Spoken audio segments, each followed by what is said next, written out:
Bonsoir, chers amis. Ravi de vous retrouver à nouveau sur une autre capsule, une capsule qui porte le nom de la communication pour le développement. La communication pour le développement. Alors, quand on dit communication pour le développement, c'est un champ spécifique dans la communication des organisations. Comme je l'avais expliqué la dernière fois, il y a la communication d'entreprise, donc ça concerne plus particulièrement les entreprises de façon générale. Et nous avons la communication des organisations, ça ne concerne que les organisations publiques ou privées, les associations, les clubs sportifs, et ainsi de suite. Et là, la communication, il est au service des projets de développement communautaire. Alors quand on dit les projets de développement communautaire, ce sont généralement des projets qui se passent dans le monde rural, plus particulièrement. Ça concerne aussi la vie des personnes vulnérables. Ça concerne les objectifs, par exemple, du millénaire. Ça concerne aussi les causes d'intérêt général, comme par exemple les combats qu'on connaît contre le sida, la déperdition des ressources naturelles, voire en dernier lieu la mobilisation et l'implication des populations dans la compréhension et l'assimilation des projets de développement communautaire. Donc c'est un champ qui est très connu, qui est aussi récent dans le domaine de la communication des organisations. La communication pour le développement est aussi un ensemble, il ne faut pas oublier, c'est un ensemble de processus, d'outils, de supports, de méthodes et de dispositifs qui aident les populations, alors je parle toujours des populations vulnérables, à résoudre des conflits, à chercher la concertation autour d'un projet de développement durable ou communautaire. Ça concerne aussi la planification des actions qui visent à agir sur des comportements considérés comme comportements en anglais bad, c'est-à-dire comme mauvais,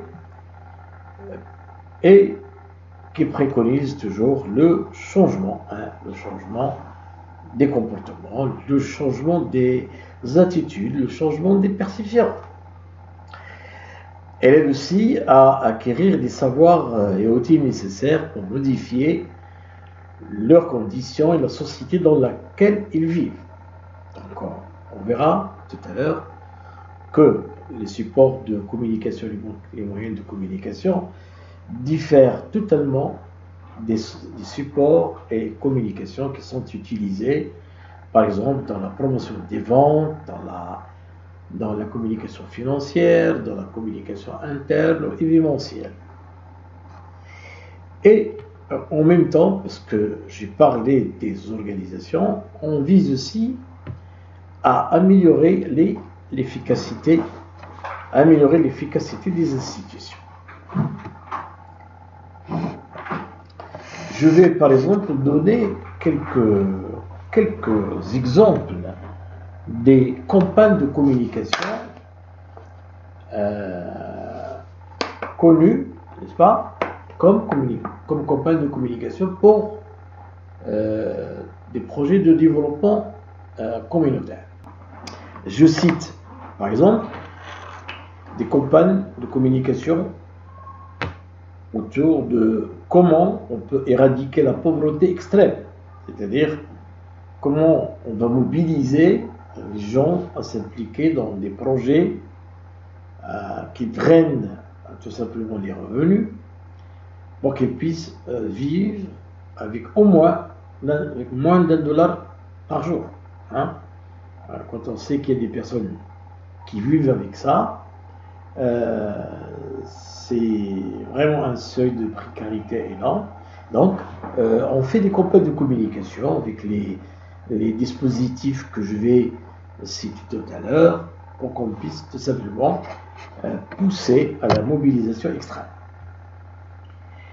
Les campagnes aussi de communication pour le développement peuvent aussi se focaliser sur la réalisation des campagnes de promotion de l'éducation primaire universelle, c'est-à-dire cette éducation qui permettra à assurer à tous les garçons et à toutes les filles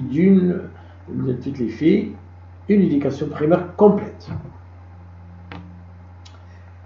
Il y a également la promotion de l'égalité et de l'émancipation des femmes.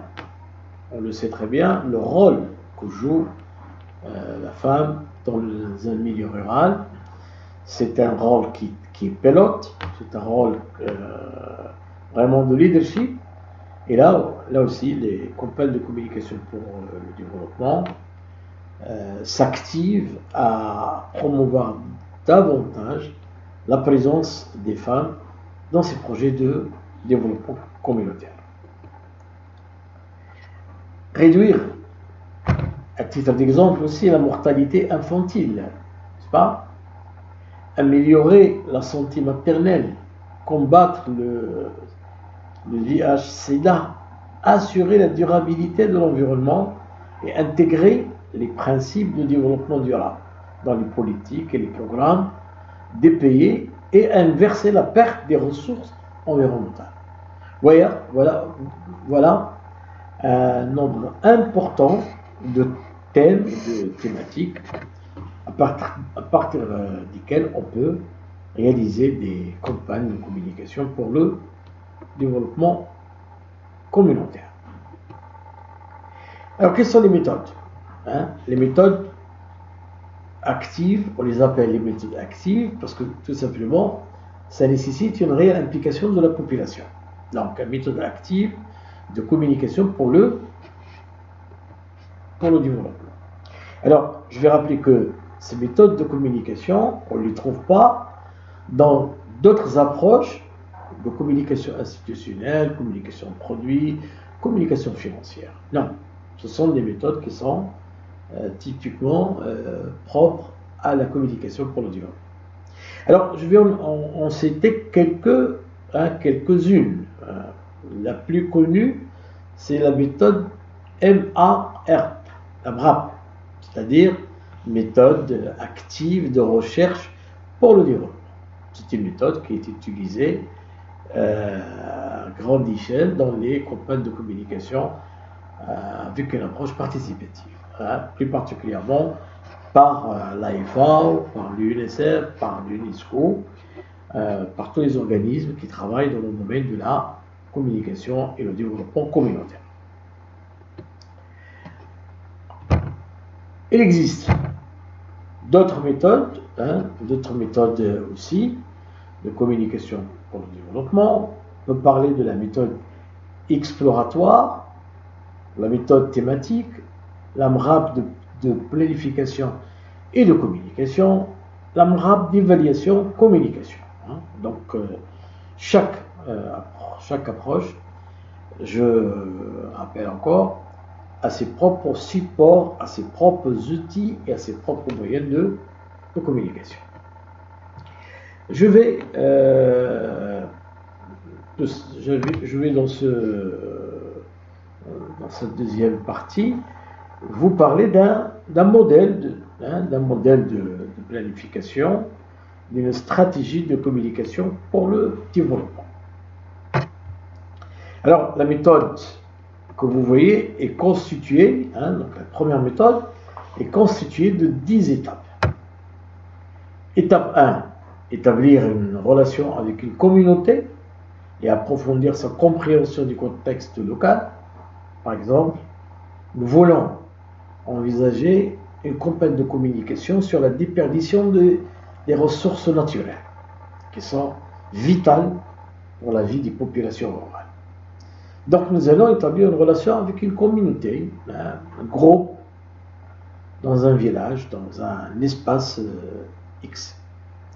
Deuxième étape, on va faire participer la communauté dans des focus group pour discuter du problème, avec tout simplement l'idée de cerner un problème, de trouver des solutions potentielles, décider de la mise en œuvre d'une initiative concrète en étroite collaboration de la population cible. Étape 3, nous allons identifier les groupes communautaires et les autres intervenants concernés par le problème, par exemple, de la déperdition des ressources. Ça peut être bien sûr les populations en premier lieu, les autorités locales, les associations, les ONG, c'est-à-dire toute personne ou tout organisme qui pourrait nous être utile dans cette phase de collecte d'informations et de discussion sur les solutions qu'on peut envisager. L'étape 5, c'est de choisir les outils de communication appropriés. Alors, comment je l'ai expliqué, il s'agit d'une communication de développement communautaire. Alors, généralement, dans le monde rural, on fait appel à des supports et des outils qui sont plus proches de la vulgarisation, c'est-à-dire les enregistrements vidéo, le théâtre, les chants, les contes. Je donne à titre d'exemple, lors d'une campagne de communication sur le sida, nous avons tout simplement monté avec une troupe de théâtre une pièce tout simplement sur le sida. Et en même temps, nous avons réussi à associer tout ce qui est ludique avec tout ce qui est, bien sûr, sérieux et également en faisant appel toujours à la rigueur, c'est-à-dire tout en passant des scènes sur le sida, les gens rigolaient, mais en même temps on visait à ce que ces scènes vont les pousser à se poser plus de questions sur ce qu'ils appellent la mauvaise maladie. Sixième étape, c'est préparer, présenter les contenus et le matériel. Oui, le contenu, c'est les messages. Qu'est-ce qu'on va passer comme message? Est-ce qu'on va passer des messages qui font appel à un ton dramatique, ou bien à un ton humoristique, ou bien à un ton sensuel? Lequel des temps nous allons choisir pour que notre message touche de plus près la population cible? Le matériel de communication, c'est ce que j'ai appelé tout à l'heure, tout simplement les outils comme le théâtre, comme le chant, comme tout ce qui est considéré comme production de communication dans une zone particulière, c'est-à-dire celle qui est utilisée par la population locale. Étape 7, nous devons faciliter la mise en place de partenariats avec des bailleurs de fonds, avec des agences de communication, avec tout ce qui pourrait nous être utile dans la mise en œuvre de cette campagne de communication. Étape 9, c'est vachement intéressant, c'est l'étape qui suit bien sûr l'étape de la mise en œuvre, c'est celle qui suit tout simplement l'étape de suivi et de l'évaluation de la campagne de communication. Hein. L'évaluation, ça se fait toujours en 3 étapes. Le lancement, la période de mémorisation, ou bien ce qu'on appelle la loi du souvenir, et bien entendu, la 3e étape, c'est l'étape de l'actualisation. Étape 10, c'est une fois qu'on a réussi à mettre en place la campagne de communication, ça a été lancé sur 6, 7, 8 mois, selon la période qui a été choisie, nous passons directement à l'évaluation, à l'utilisation des résultats et pour qu'on puisse les mettre au service du projet de développement objet de notre communication. Voilà, je tiens encore à vous remercier pour m'avoir suivi et pour m'avoir écouté, et je vous donne rendez-vous lors d'une prochaine capsule toujours sur les approches en communication pour le développement. Merci beaucoup, à bientôt.